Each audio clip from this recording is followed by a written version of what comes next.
नमस्कार मंडळी, मी कांतास किचनमध्ये आपले खूप खूप मनापासून स्वागत. मंडळी, आजचा व्हिडिओ रेसिपीचा नसून थोडा वेगळा आहे. आज आहे ना, आपण सगळ्यांना आवडणारा फळांचा राजा म्हणजे आंबा याविषयी माहिती बघणार आहोत. तर मी तुम्हाला माहिती सांगणार आहे की आंबा कुठे घ्यायचा, कसा निवडायचा आणि तो नैसर्गिक पद्धतीने घरी कसा पिकवायचा आणि तो कसा टिकवायचा, हे सगळी माहिती मी तुम्हाला या व्हिडिओमध्ये सांगणार आहे. तर चला व्हिडिओला सुरुवात करूया. तर इथे ना मी केशर आंबे घेतले. तर मार्केटमध्ये भरपूर प्रमाणात आता आंबे आलेले. मे ते जून या महिन्यामध्ये आंबे चांगले भेटतात आणि तेव्हाच आंबे घ्यायचे आणि तेव्हा ते पिकतात. पण ते अगोदर आंबे घ्यायचे नाही, म्हणजे ते पिकत नाही, नुसते ते कोळी त्याच्यातले हालतात आणि सुकून जातात. तर मी आणि आत्ता आहे ना सध्या पायरी, नीलमे, तोतापरी आहे, भरपूर प्रकारचे आंबे भेटतात. पण सहसा करून केशर आंबा निवडा. हा खायला खूप छान असतो, टेस्टी असतो आणि गोड असतो. तर मी हे आंबे घेतले. आता आंबे घ्यायचे कुठून? तर प्रत्येक शहरामध्ये भाजी मंडई असती, मार्केट असतं, फळाचं मार्केट, तिथं जायचं. तिथे आहे ना शेतकरी बांधव आंबे घेऊन येते विकायला, किंवा मग व्यापाऱ्याकडे घ्या. पण चांगले बघून घ्यायचे बरं का. ठेचलेले, काळ्या पडलेल्या कैऱ्या किंवा अशा नरम झालेल्या घ्यायचे नाही. एकदम फ्रेश कैऱ्या घ्यायच्या आणि टणक पाहून घ्यायच्या. अशा हातात घेतल्यावर असं छान वजन असलं पाहिजे त्याचं, अशाच कैऱ्या घ्या. घरच्यासाठी घेता येतं. आणि त्या आंब्याचा भाव आहे ना त्याच्या क्वालिटीनुसार ठरतो. म्हणजे 60 रुपये, 70 रुपये, 80 रुपये. मग 80 रुपयाली कैरी ना एकदम चांगल्या क्वालिटीची असते. तर घरच्यासाठी घेताय म्हणजे चांगल्याच क्वालिटीची घ्यायची. आता हे घ्यायची किती? तर तिथं आहे ना आपल्याला म्हणजे कॅरेटनी भेटतात बरं का.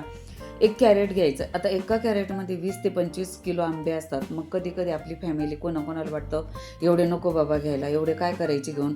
मग तुम्ही कोणीतरी जोडीदार बघा. कोणी असं घेतात ना, अर्धा कॅरेट घेतात, ते व्यापारी लोक आपल्याला करून देतात. किंवा मग घ्यायचं असलं तर तुम्ही घरी आणून ते स्टोअर पण करू शकता. हे भरपूर दिवस ते आंबे टिकतात, असं काही नाही. मी ते पुढे तुम्हाला सांगणारच आहे कशी स्टोअर करायचे घरी. तर हे असं म्हणजे आपल्याला ते परवडतं पण. म्हणजे कॅरेट घेतलं तर म्हणजे आपल्याला भाव चांगला पडतो. म्हणजे असे सुट्टे घेतले ना मग जास्त भाव महाग पडतात. तर घरी आणल्याच्या नंतर मग ते पिकवायचे कसे, हा मेन प्रश्न असतो आपले सगळ्याच्या पुढे, आहे की नाही. तर मग घरी आता प्रत्येकाकडे ना पुठ्ठ्याचा बॉक्स असतो.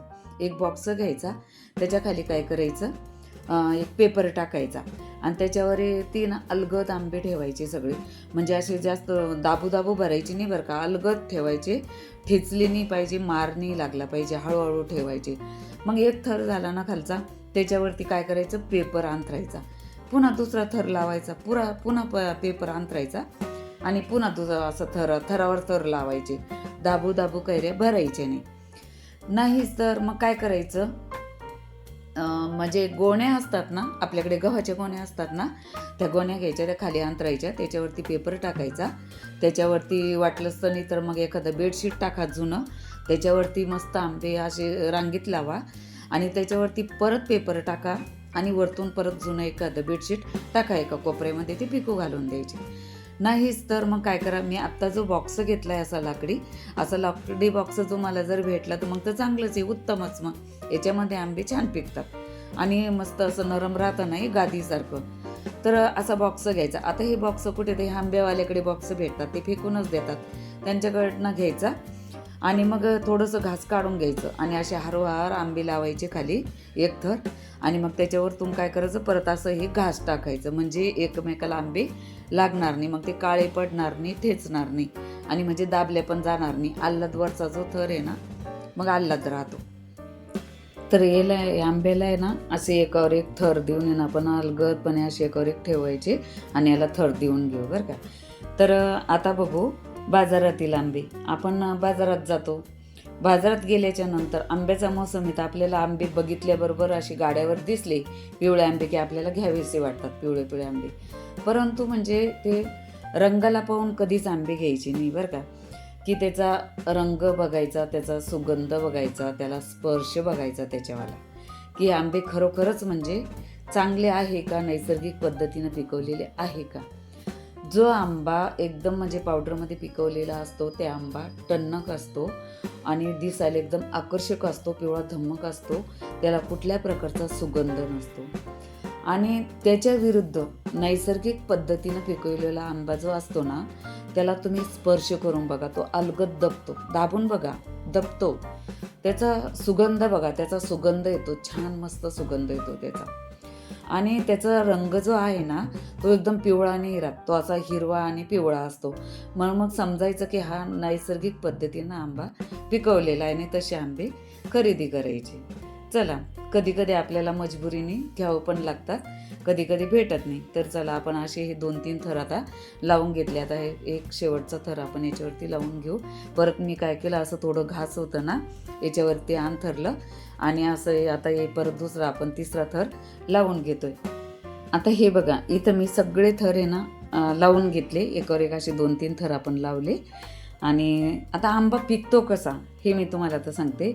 तर आंबा पिकताना काय होतं, त्यातून एक नैसर्गिकरित्या इथिलीन नावाचा वायू तयार होतो आणि हा वायू ना आंब्याला हळूहळू पिकवण्यास मदत करतो. म्हणजे एकदम आंबे पिकतात का, आपले नैसर्गिकरित्याने जे आंबे पिकवतो ना आपण, याला फार वेळ लागतो. एकदम हे एका रात्रीत पिकत नाही, याला 6 ते 7 दिवस लागतात पिकायला. म्हणजे हळूहळू पिकतो, म्हणजे गरमीच्या ठिकाणी हा वायू तयार होतो आणि त्यामुळे आंबे हळूहळू पिकतात. आता आपण हे बॉक्स पूर्ण भरला, याच्यावरती मी घास टाकला. आता माझ्याकडे एक फळी म्हणून मी अशी फळी याच्यावरती ठेवणार आहे. पण तुमच्याकडे फळी नसेल तर तुम्ही काय करायचं, असा एक पेपर घ्यायचा, पेपर वरतून टाका, वरती असं एक बेडशीट घ्या जुनं आणि ते त्यावरती टाका.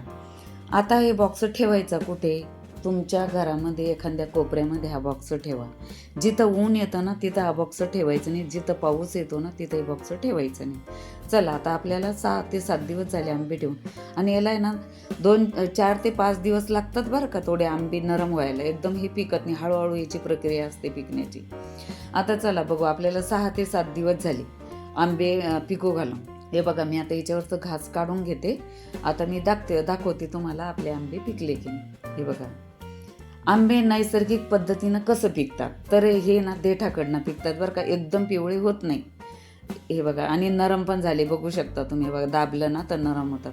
सगळेच आंबे दाबून बघायचे नाही, तर खराब होऊन जातात आंबे. एक आंबा घ्यायचा, दाबून बघायचा, जे पिकले आंबे ते काढून घ्यायचे. बघा, पिवळे झाले. आणि हे आंबे ना नैसर्गिक पद्धतीनं पिकवलेले आंबे पूर्ण पिवळे धमक नाही होत. काही हिरवे असतात, काही पिवळे होतात. बाजारातील आंब्यासारखे ते पिवळे धमक होत नाही. आणि काय सांगू तुम्हाला, 5व्या दिवसापासून असा सुगंध यायला लागतो, म्हणजे खूप छान असा सुगंध दरवळतो घरामध्ये. आता एक आंबा घेतला मी, तुम्हाला चिरून दाखवते. हे बघा, किती छान पिकला आहे ना. आता हे आंबा खाण्यासारखा योग्य झाला आहे. आता हे जे पिकलेले आंबे ना काढून घ्यायचे आणि फ्रीजमध्ये ठेवून द्यायचे. आता मी दाखवण्यासाठी एवढे आंबे सगळे पिकू घातले होते, पण एवढे कधीच पिकू घालायचे नाही बरं का, ते पण तुम्हाला सांगते. आता एवढं तुम्ही जर कॅरेट घेतला असेल तर हे पण तुम्ही स्टोरेज घरामध्ये करू शकता. कसं करायचं, आणल्याच्या नंतर आहे ना, तुम्हाला जेवढे पाहिजे आंबे तेवढेच वरती ठेवा. 5 किलो 10 ते 15 आंबे असं ठेवा वरती. बाकीचे उरलेले आंबे ना, फ्रीजचा जो बॉक्स असतो ना खालचा, आपण भाजीपाला ठेवतो, त्यामध्ये तुम्ही ते आंबे स्टोअर करून ठेवता. हे आंबे ना कमीत कमी 1 महिनाभर, 3 आठवडे ते 1 महिनाभर जातात, बिलकुल खराब होत नाही. थंडीमध्ये आंबे पिकतच नाही, त्याची प्रक्रियाच होत नाही. जसे जसे तुमचे आंबे वरचे संपले, जसे जसे तुम्हाला लागतात तसे वरती काढायचे, 5 ते 6 आंबे आणि पिकवायचे. तुम्हाला आजची माहिती आवडली असेल तर व्हिडिओला लाईक करा, शेअर करा, कांतास किचनला सबस्क्राईब करा. थँक्यू.